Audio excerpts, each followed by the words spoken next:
Gear up for whatever's coming next in Grand Theft Auto Online with G2A with a link in the description and use code BOSS for an extra discount. Hey, how's it going, guys? Mr. Boss for the win here. Hopefully you're having an awesome Saturday, enjoying your weekend. In today's GTA 5 video, we're going to be taking a look at the top 10 things you might not have known about Grand Theft Auto 5, Grand Theft Auto Online, and the GTA series in general. So as always with videos like this, I try to teach at least one or two things you might not have known, and if I did, then my goal has been accomplished. Hopefully it's a lot more than that, but we've got a lot to talk about today, so let's not waste any more time and let's get it started. Alright, so you remember in my video I did the other day, I talked about how I showed you the number of two dancers, Cheetah and Peach. Well, I thought those were the only numbers that were known. So what I'll do right now is I'll put this image on the screen and you can feel free to pause the video at any point. These are all the callable phone numbers in Grand Theft Auto Online. Now, I have not tested all of these, so I don't know if they will answer or if you'll actually get them on the phone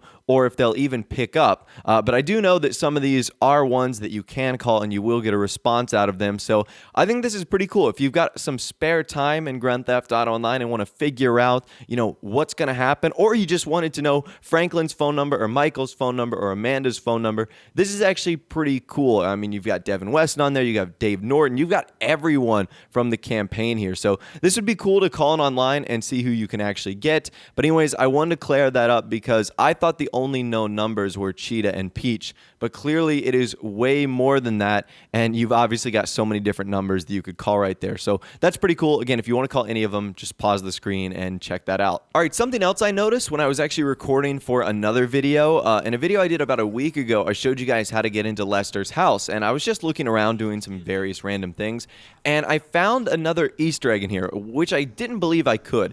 Lester's house has like 10,000 Easter eggs, but this one I actually didn't notice. So he's got a calendar out, and it's for September, I believe 2013, and on the 28th of that month, he has Mom's B-Day written in there. So this is actually pretty cool. Lester's mom's birthday is on September 28th. So I guess when that date rolls around, we're all going to have to wish her a happy birthday.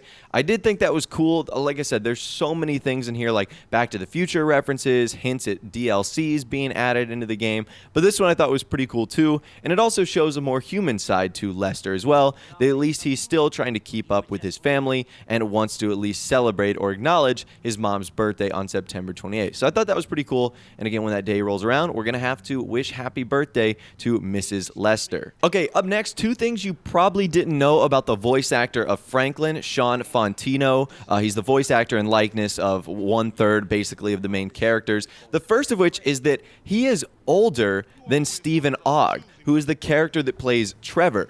So you might not have known about that because in game there's like a huge difference. Michael and Trevor, the old guys, or Franklin is the young guy. But in real life, Sean Fantino is 5 years older than the guy who plays Trevor, Stephen Ogg. Isn't that crazy? When I found that out, I was like, whoa, mind blown. So obviously Sean Fantino is a little bit older, and because of that, he's got some pretty cool history as well. So in the 90s, Sean Fantino, otherwise known as Solo, was trying to work his way up into the music career, and he actually had an altercation with Ice Cube. I'm sure you guys know who Ice Cube is. He is a very famous actor, rapper, musician, celebrity in general. So Sean Fantino got in a fist fight with Ice Cube, and he ended up stealing a piece of his jewelry, and it was really cool how they had to work it out. He ended up making him pay to get his necklace back. I'll show you guys a quick clip of Franklin, or I guess Sean Fantino, explaining that right now. Knocked him down, knocked him out, woke him back up, whooped on his ass. Somehow his chain fell in my hand. I don't know how it got in my hand, but it fell in my hand. That Westside Connection chain is what amped the shit up so fucking far.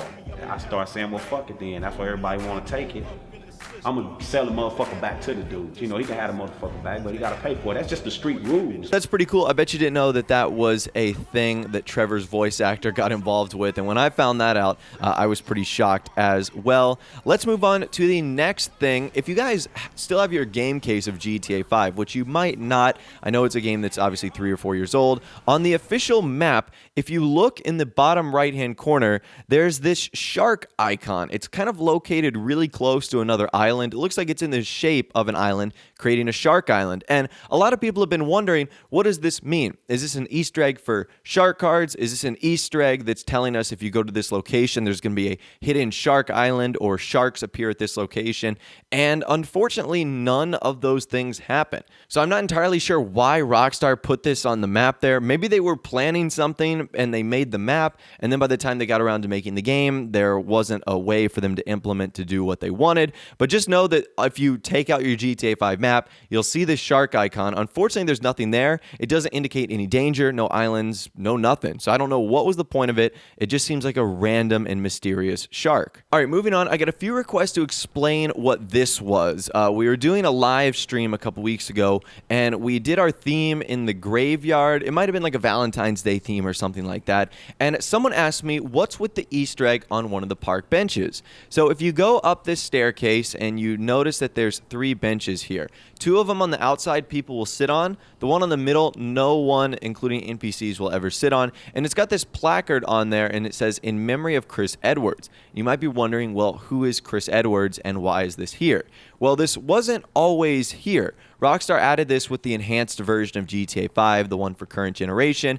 Chris Edwards was a designer or an artist for Rockstar, and he actually passed away, I believe, in 2014 or 2015. So Rockstar kind of commemorated him and made him last forever in this video game by giving him this little placard or memory right here. So that's pretty cool. I'm sure Chris was a very important family member to the Rockstar Games crew, and I'm sure he did a lot of great work for this game. So they wanted to honor him and give him this placard, and now he is in this game forever. He's basically been immortalized, which is super cool. So if you're wondering why that's there, that's the reasoning, and it's pretty cool because none of the NPCs will sit on it as kind of like a sign of respect. And like I said, it's going to be in the game forever, and a lot of you guys were asking me who this Chris Edwards was and why does he have his own special placard in the game of GTA 5. Well, that's your answer right there. All right, so this was really interesting. A couple days ago, I learned that the building on the first Grand Theft Auto cover is actually Trump Tower, which is obviously in New York City. So I'll show you guys this image right here. I thought this was incredible. So I don't know if Rockstar just used like a random photo of New York City or just had a fascination with this building, but that building, Trump Tower, is on the cover of the first GTA game.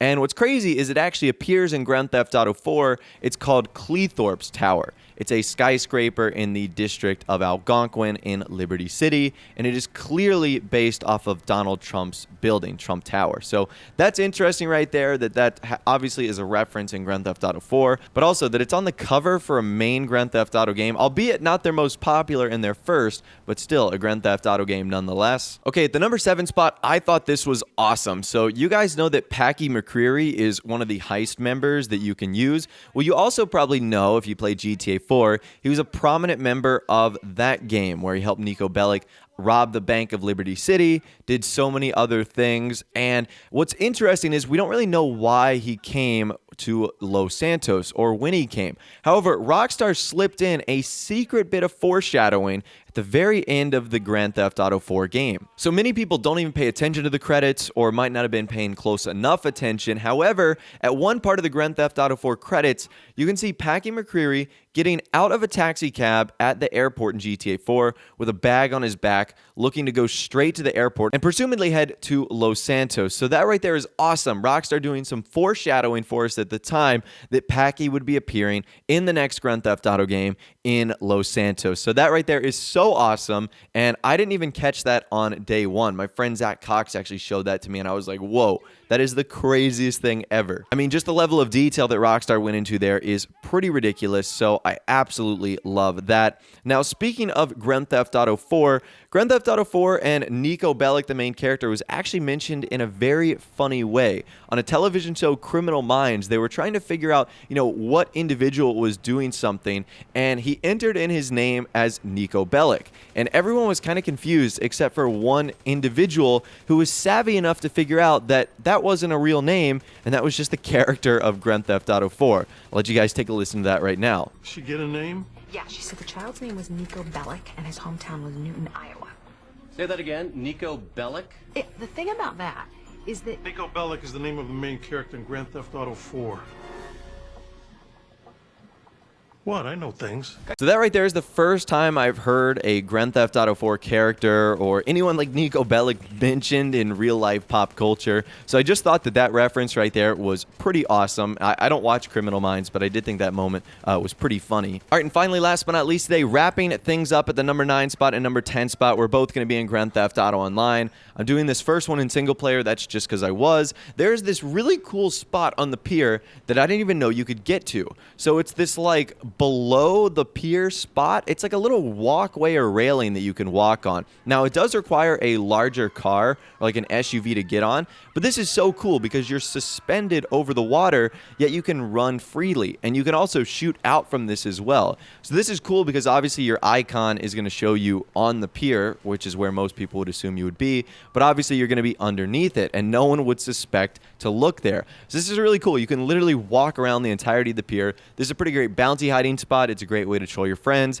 It's also a great way to get an advantage on someone that might be trying to hunt you, as, like I said, they're going to have no idea where you are. They're either going to think you're in the ocean or on top of the pier itself. They're not going to have any clue in the world that you're underneath on this little platform. So take advantage of that if you want to. I thought that was pretty neat. And finally, last but not least, at the number 10 spot today, I'm not really too sure what you would use this for, but it's a way to get unlimited parachutes. So basically what you want to do is just put a parachute on your back. So if you have to go to the ammunition to get one of those, you can.